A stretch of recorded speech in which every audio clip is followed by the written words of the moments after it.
Sejam muito bem-vindos a mais uma aula aqui da playlist de conjuntos do canal Aprovado Ser.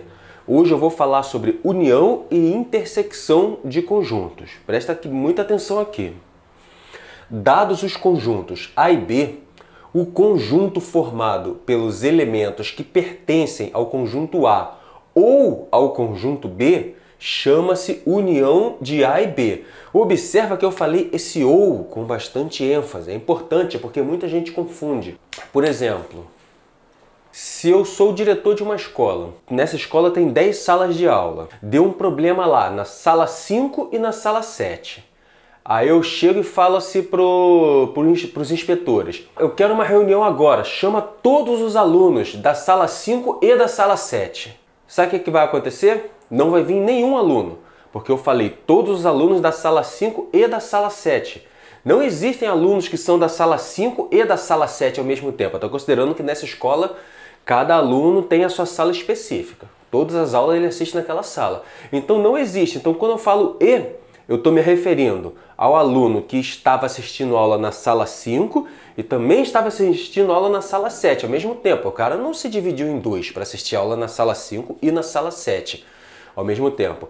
O ideal, se eu quero falar com todos os alunos, na linguagem formal, no dia a dia, tudo bem. Mas na linguagem da matemática, se eu quiser falar com um conjunto de todos os alunos que estavam na sala 5, mais os que estavam na sala 7, eu deveria falar assim: quero falar com todos os alunos da sala 5 ou da sala 7. Então, qualquer aluno que estivesse na sala 5 ou estivesse na sala 7 vão se reunir e vão vir falar comigo. Dá um outro exemplo aqui. Agora os professores. Vamos dizer que os professores dessa escola, eles dão aula em várias salas. Alguns professores dão aula na sala 1, 3 e 5. Outros 7, 9 e 10. Então o professor ele pode dar aula em salas distintas. É claro que ele não vai dar aula ao mesmo tempo, mas ele é um professor que tem turmas na sala 5 e turmas na sala 7. Turmas na sala 10 também, se for o caso. Aí eu, como diretor, falo: quero falar com todos os professores que dão aula na sala 5 e na sala 7. Então, somente os professores que dão aula na sala 5 e que também dão aula na sala 7 é que vão vir falar comigo. Agora, se eu falo: quero falar com todos os professores que dão aula na sala 5 ou na sala 7. O que eu estou falando? Se o professor dá aula só na sala 5, vai vir falar comigo. Todos que dão aula só na sala 5. Todos que dão aula só na sala 7 vão vir falar comigo. E todos que dão aula na sala 5 e na sala 7 também vão vir falar comigo. Então eu vou ter todos os professores que dão aula na sala 5 ou na sala 7. Por isso a importância de diferenciar esse ou. Vocês vão ver que na intersecção a gente usa o e, mas aqui o ou tem esse significado. E como que a gente representa isso por símbolo? Eu vou mostrar aqui para vocês. A, conjunto A, união com o conjunto B. Esse símbolo aqui é o símbolo que representa união. É igual a X, tal que, a gente já viu na aula passada essa notação. X pertence a A ou X pertence a B. Então, se o X ele pertence ao conjunto A ou se o X pertence ao conjunto B, ele vai fazer parte do conjunto A união B. O conjunto A união B pega todo mundo que pertence a um conjunto e pega todo mundo que pertence ao outro conjunto. Vou mostrar aqui para vocês com exemplo prático, para ficar claro. Aqui eu tenho dois conjuntos, o A e o B. Vou fazer A união B. A união B é igual a... O que eu vou fazer? Eu vou copiar todos os elementos de A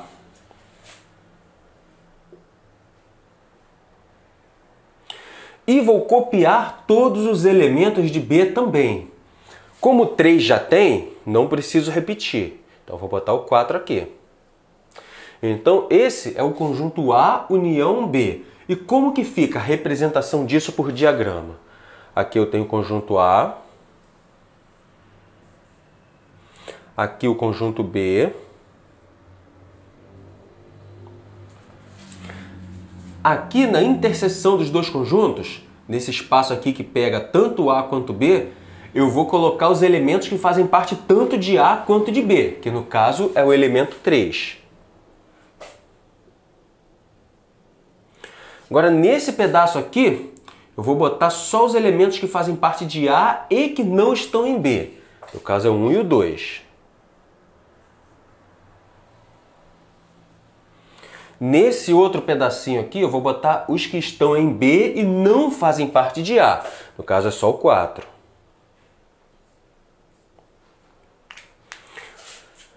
E como que eu simbolizo agora a união? Aqui foi só a representação por diagrama. Como que eu simbolizo a união desses dois conjuntos? Eu vou achurar todo ele. Achurar ou sombrear, como você preferir. O que tiver sombreado, ou com esses tracinhos aqui, está indicando a união. Esses tracinhos eles estão pegando tudo que está no conjunto A, tudo que está na intersecção do A com B e tudo que está no B. É a união. Vou passar um outro exemplo aqui diferente para vocês, para o assunto ficar mais claro ainda. Conjunto A, contendo os elementos A e B, e o conjunto B, contendo os elementos C e D. Então, A união B,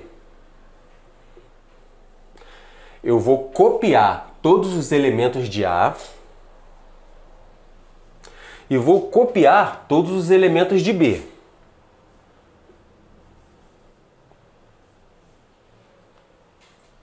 Repara que não tem nenhum elemento que se repete em A nem em B. Nesse caso, esses conjuntos recebem o nome de conjuntos disjuntos. Isso a gente já viu na aula passada. Representação por diagrama disso aqui. Eu tenho aqui o conjunto A, conjunto B, A e B, elementos de A e aqui os elementos de B. E a representação disso, na hora da gente achurar ou sombrear aqui o conjunto? Eu vou botar os tracinhos nos dois conjuntos, pegando tudo dos dois conjuntos, é a união de todo mundo. Terceiro exemplo agora, de um outro caso diferente, para ficar mais claro ainda na mente de vocês. Eu tenho aqui o conjunto A, com os elementos 7, 8 e 9, e o conjunto B com os elementos 7 e 9.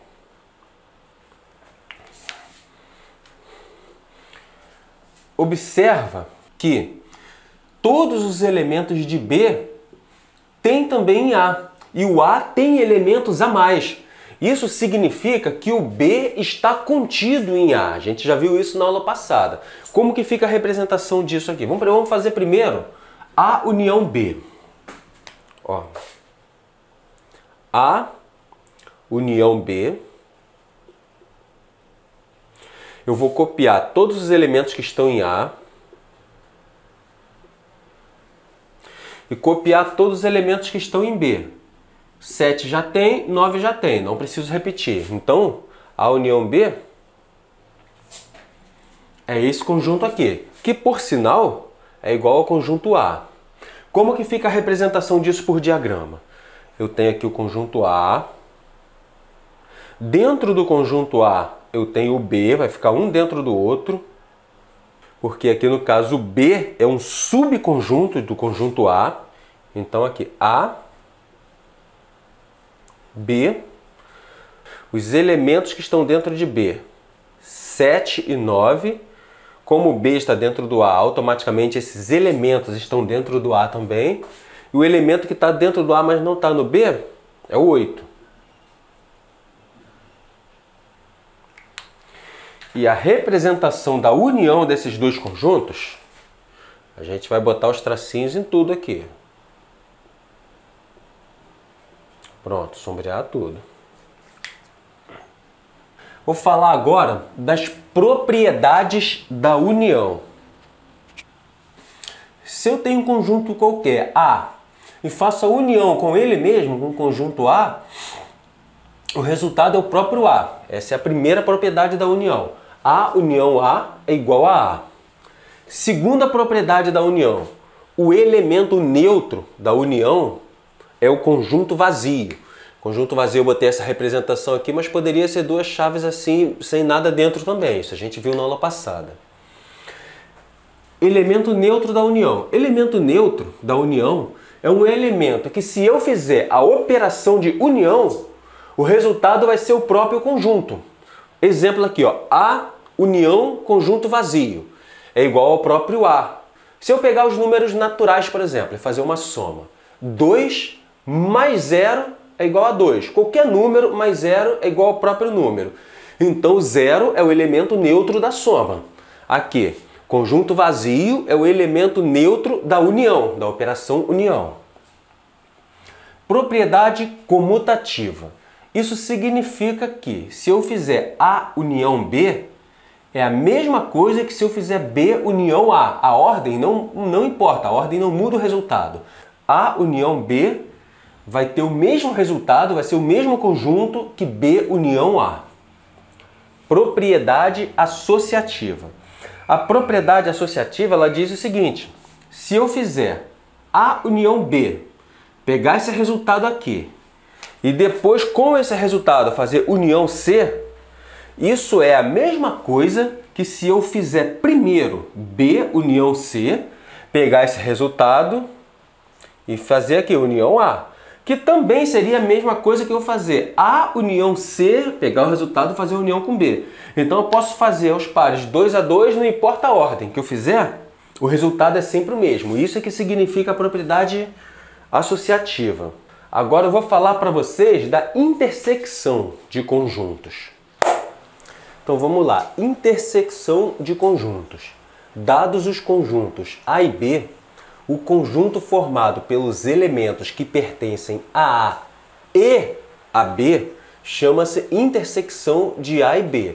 Esse E aqui deixa bem claro que para ser uma intersecção, o elemento tem que estar no conjunto A e no conjunto B ao mesmo tempo. Se ele estiver só em um e não estiver no outro, o elemento não vai fazer parte do conjunto intersecção.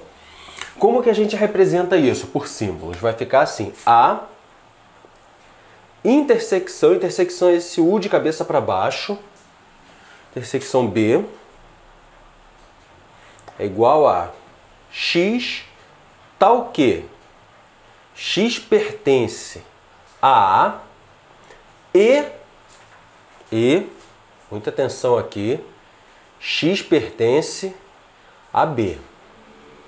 A única diferença aqui da união, no caso dessa representação, é esse sinalzinho aqui, esse símbolo E, e que faz toda a diferença no resultado final da operação. Fazer o exemplo aqui na prática para mostrar para vocês. Antes, eu só peço o seguinte, que se esses vídeos estão te ajudando, se você está entendendo o conteúdo, está gostando aqui do canal, que você se inscreva. É a forma que você tem de colaborar com o meu trabalho para eu continuar esse projeto. Simplesmente se inscreve e aciona ali o sino das notificações para você ser notificado sempre que eu colocar conteúdo novo aqui. Vamos lá, fazer aqui o exemplo para vocês. A interseção B é igual a... Aí eu vou pegar quais elementos que tem no A e no B ao mesmo tempo. No caso aqui é só o 3. Então a interseção de A e B é aqui o conjunto com um elemento só, elemento unitário 3. Como que fica isso por diagramas? Vou desenhar aqui o diagrama do conjunto A, conjunto B. Aqui na intersecção entre o A e o B, eu vou botar o 3, que é o elemento comum aos dois. E aqui eu vou fazer normal, 1 e 2.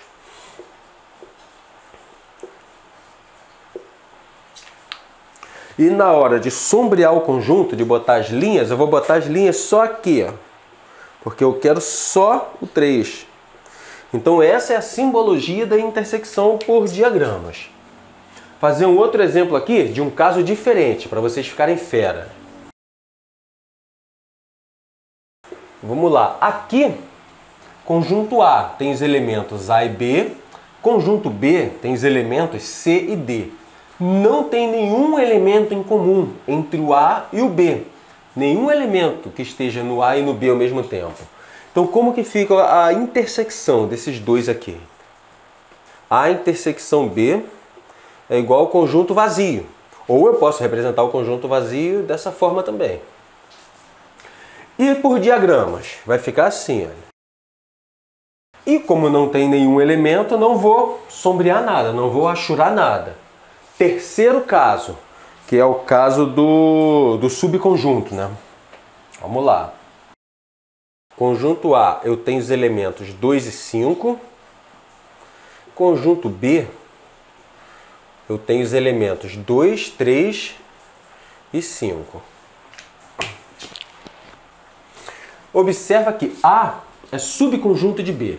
A está contido em B. E a intersecção entre os dois são os elementos que estão no A e que estão no B também. No caso, é o conjunto 2 e 5. Então, A intersecção B é igual a 2 e 5. Que, no caso, é o próprio conjunto A. A representação por diagramas disso agora. B, subconjunto de B, o A aqui dentro. Os elementos comuns aos dois é o 2 e o 5. E o que tem só no B, vai ficar aqui fora, é o 3.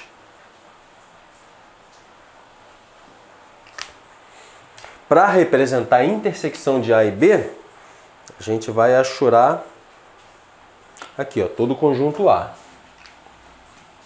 Vamos ver agora as propriedades da intersecção. Assim como a gente viu as propriedades da união, vamos estudar agora as propriedades da intersecção. A intersecção A é igual ao próprio A. Essa propriedade é comum, lá que a gente viu na união. O elemento neutro da intersecção é o conjunto universo. De modo que a intersecção com o universo, com o conjunto universo, é o próprio A. Lá na união, o elemento neutro era do conjunto vazio. Aqui na intersecção já mudou. O elemento neutro da intersecção é o conjunto universo. Propriedade comutativa. Se eu fizer A intersecção B, é a mesma coisa que se eu fizer B intersecção A. A ordem não muda o resultado. Propriedade associativa. Mesmo princípio da propriedade associativa que a gente viu na união. Se eu fizer A união B, pegar o resultado dessa conta, a intersecção B, pegar o resultado dessa conta e fizer intersecção com C, isso é a mesma coisa que se eu pegar B intersecção C, fazer primeiro B intersecção C, pegar o resultado e depois fazer intersecção A. O resultado disso é a mesma coisa. Agora eu vou passar para vocês a fórmula do número de elementos da união. Eu vou passar a demonstração de como a gente chega à fórmula e vou passar a fórmula. Essa é uma fórmula importantíssima no estudo de conjuntos. Bom, como eu falei, existe uma fórmula para a gente saber o número de elementos da união de dois conjuntos. Eu vou explicar essa fórmula para vocês com esses dois conjuntos aqui, o A e o B. Eu tenho conjunto A com os elementos 1, 3, 5, 7, 9, conjunto B com os elementos 1, 2, 3 e 5. Aqui no conjunto A, eu tenho 1, 2, 3, 4, 5 elementos no conjunto A e 4 elementos no conjunto B. Mas a questão, a pergunta é quantos elementos tem a união dos dois conjuntos? Para explicar para vocês como a fórmula é montada, eu vou montar aqui o diagrama desses dois conjuntos. Aqui na intersecção, os elementos que eu tenho em comum entre o A e o B é o 1, 3 e 5. Então, eu já vou botar 1, 3 e 5 aqui. Os elementos que eu tenho somente no A são o 7 e o 9.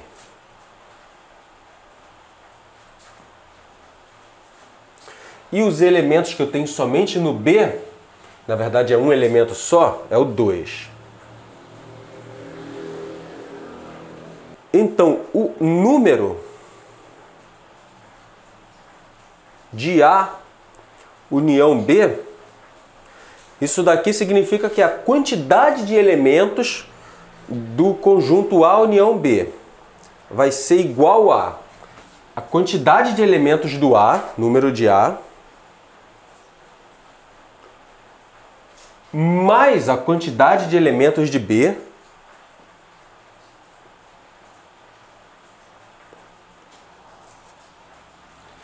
se a fórmula fosse só isso, ia ficar assim. Quantidade de elementos de A, 1, 2, 3, 4, 5.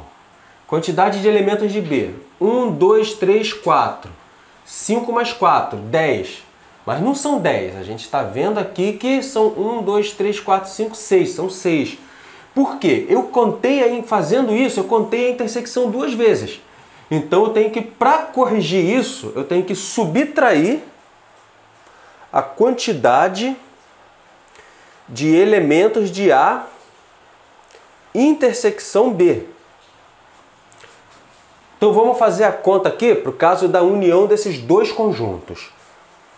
A quantidade de elementos de A união B, por aqui a gente já conta direto. 1, 2, 3, 4, 5, 6. A união B tem 6 elementos. Vamos ver esse lado aqui da equação agora. Quantidade de elementos de A. 1, 2, 3, 4, 5. Quantidade de elementos de B. 1, 2, 3, 4. Quantidade de elementos de A intersecção B. 1, 2, 3. Fazendo essa conta aqui, 5 mais 4, 9, menos 3, 6. Então bateu aqui certinho o resultado. 6 elementos. Então a fórmula está válida, a fórmula é verdadeira. Fazer um exercício aqui com vocês para vocês perceberem a importância desse conhecimento, dessa fórmula. Olha só. Em uma sala de aula com 30 alunos, foi aplicada uma prova com 2 questões. 7 alunos acertaram as 2, 17 acertaram a primeira questão e 15 alunos acertaram a segunda questão. A pergunta é: quantos alunos erraram as 2? Então, o total de alunos dessa sala é 30. E o problema me deu a quantidade de alunos que acertou a primeira, a quantidade de alunos que acertou a segunda e a quantidade de alunos que acertou a primeira e a segunda. Então eu vou considerar o conjunto A, o conjunto dos alunos que acertaram a primeira questão, e o conjunto B, o conjunto dos alunos que acertaram a segunda questão. Então vai ficar assim: número de A união B. Fazendo isso, eu vou ter o total de alunos que acertaram a primeira ou a segunda questão.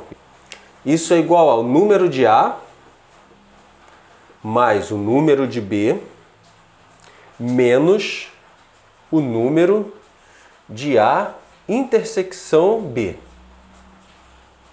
Então, número de A união B é igual a... O número de A são os alunos que acertaram a primeira. Aqui a questão me diz, ó, 17 acertaram a primeira. O número de B, os alunos que acertaram a segunda. 15 acertaram a segunda. Menos o número de A intersecção B. A intersecção B são os alunos que acertaram a primeira e a segunda. Ou, no caso, os alunos que acertaram as 2 questões. E foram 7 alunos. Isso a questão me deu, 7 alunos. Fazendo essa conta, eu tenho que o número de A união B é igual a 17 menos 7, 10. Mais 15, 25. Então, 25 alunos acertaram a primeira ou a segunda questão. Se 30 alunos é o total da turma, isso significa que 5 alunos não acertou nenhuma das 2. Então esse é o resultado desse problema, 5 alunos. Como que ficaria isso representado em diagramas? Eu vou fazer um quadradão aqui, com o meu conjunto universo. esse conjunto universo são os 30 alunos. Dentro aqui desse conjunto grandão eu tenho conjunto A, conjunto B. A e B. Quantos alunos acertaram A e B? 7. Repara que aqui não é um diagrama com os elementos. Aqui eu estou fazendo um diagrama com a quantidade de elementos.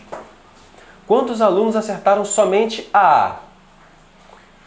Se 17 acertaram a A e 7 acertaram as duas, a A e a B, então 10 acertaram somente a A.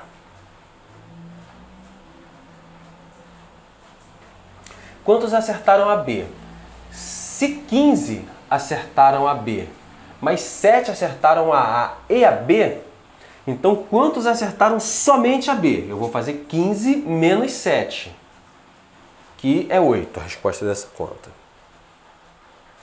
E aqui, nesse conjunto grandão, que eu tenho a turma toda, né? Conjunto T da turma toda, ficou de fora só os alunos que erraram, que no caso 5. Se eu somar tudo, eu tenho aqui os 30 alunos da turma. Espero que vocês tenham entendido. Qualquer dúvida, pode colocar nos comentários, pode me mandar um direct lá no Instagram se você precisar de ajuda para fazer algum trabalho, ou então uma prova que esteja perto de você, esteja desesperado. Me manda um direct lá no Instagram. E eu lembro que esse canal ainda não está monetizado pelo YouTube, não recebe nenhum tipo de ajuda financeira de ninguém, e a forma que você tem de contribuir com o meu trabalho para eu continuar esse projeto é simplesmente se inscrevendo no canal e compartilhando o canal com o pessoal da sua sala de aula, da sua escola, da faculdade, do preparatório, com qualquer pessoa que você sabe que é interessada nesse tipo de conteúdo. Eu conto com a sua colaboração. Valeu, gente. Obrigado por ter assistido o vídeo.